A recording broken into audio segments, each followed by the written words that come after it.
ನಮಸ್ಕಾರ ಸ್ನೇಹಿತರೆ. ದೇಶದ ಲಕ್ಷಾಂತರ ವಿದ್ಯಾರ್ಥಿಗಳ ಭವಿಷ್ಯವನ್ನ ಬಲಿಕೊಟ್ಟು ನೀಟ್ ಪರೀಕ್ಷಾ ಹಗರಣದ ವಿರುದ್ಧ ಹವಾಮಾನ ಹೋರಾಟಗಾರ ಸೋನಂ ವಾಂಗ್ಚುಕ್ ಸಿಡಿದೆದ್ದಿದ್ದಾರೆ.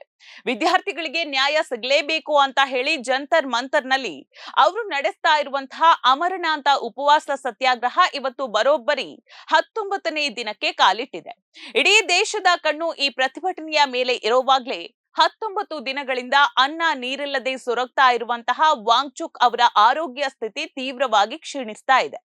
ಈ ಹಿನ್ನೆಲೆಯಲ್ಲಿ ಅವರ ಜೀವ ರಕ್ಷಿಸೋದಕ್ಕೆ ತಕ್ಷಣವೇ ಸರ್ಕಾರಿ ಆಸ್ಪತ್ರೆಗೆ ದಾಖಲಿಸಬೇಕು ಮತ್ತು ಅಗತ್ಯ ಬಿದ್ರೆ ಬಲವಂತವಾಗಿ ದ್ರವ ರೂಪದ ಆಹಾರ ನೀಡೋದಕ್ಕೆ ಸರ್ಕಾರಕ್ಕೆ ಆದೇಶಿಸಬೇಕು ಅಂತ ಹೇಳಿ ವಕೀಲ ರಾಕೇಶ್ ಕುಮಾರ್ ಸೈನಿ ಸಲ್ಲಿಸಿರುವಂತಹ ಸಾರ್ವಜನಿಕ ಹಿತಾಸಕ್ತಿ ಅರ್ಜಿಯ ತುರ್ತು ವಿಚಾರಣೆಯನ್ನ ದೆಹಲಿ ಹೈಕೋರ್ಟ್ ಇವತ್ತು ಕೈಗೆತ್ತಿಕೊಳ್ತಾ ಇದೆ. ಕೋರ್ಟ್ನಲ್ಲಿ ಈ ಜಿದ್ದಾಜಿದ್ದಿ ನಡೀತಾ ಇರುವ ಬೆನ್ನಲ್ಲೇ ಖುದ್ದು ಸೋನಂ ವಾಂಗ್ಚುಕ್ ಅವರು ನಿನ್ನೆ ತಡರಾತ್ರಿ ಬಿಡುಗಡೆ ಮಾಡಿರುವಂತಹ ವಿಡಿಯೋ ಸಂದೇಶ ದೇಶದಾದ್ಯಂತ ಸಂಚಲನವನ್ನ ಸೃಷ್ಟಿಸಿದೆ. ನನ್ನ ಇಸಿಜಿ ಮತ್ತು ವೈದ್ಯಕೀಯ ವರದಿಗಳು ಸದ್ಯಕ್ಕೆ ನಾರ್ಮಲ್ ಆಗಿದೆ. ಹಾಗಾಗಿ ನಾನೀಗಲೇ ಸಾಯೋದಿಲ್ಲ. ಇನ್ನೂ ಹಲವು ದಿನ ನಾನು ಬದುಕಬಲ್ಲೆ. ದೇಹದ ಸ್ನಾಯುಗಳು ದುರ್ಬಲಕ್ಕೊಳಗಾಗಿದ್ರೂ ನನ್ನ ಹೃದಯ ಮತ್ತು ಆಂತರ್ಯ ಗಟ್ಟಿಯಾಗಿದೆ ಅಂತ ವ್ಯವಸ್ಥೆಗೆ ಸವಾಲು ಹಾಕಿದ್ದಾರೆ.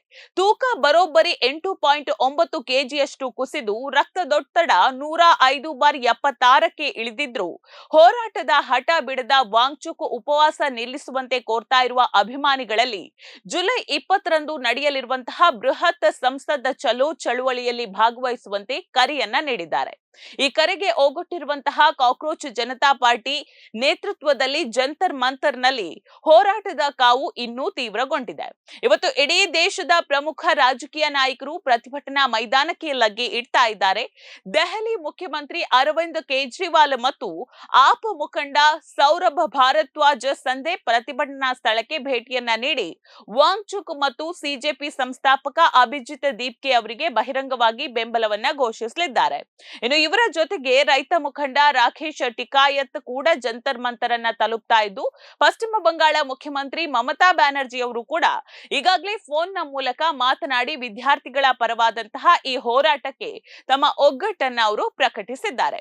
ಕೇವಲ ರಾಜಕಾರಣಿಗಳು ಅಷ್ಟೇ ಅಲ್ಲ, ಭೀಮ್ ಆರ್ಮಿಯ ಮುಖ್ಯಸ್ಥ ಚಂದ್ರಶೇಖರ್ ಆಜಾದ್, ಖ್ಯಾತ ನಟ ಸಯಾಜಿ ಶಿಂದೆ, ಸಂಗೀತ ನಿರ್ದೇಶಕ ವಿಶಾಲ್ ದದ್ಲಾನಿ ಮತ್ತು ಕಾಮಿಡಿಯನ್ ಕುನಾಲ್ ಕಮ್ರಾ ಸೇರಿದಂತೆ ದೇಶದ ಪ್ರಭಾವಿ ಧ್ವನಿಗಳು ಈ ಹೋರಾಟಕ್ಕೆ ಈಗ ಸಾಥನ್ನ ಕೊಡ್ತಾ ಇದ್ದಾರೆ.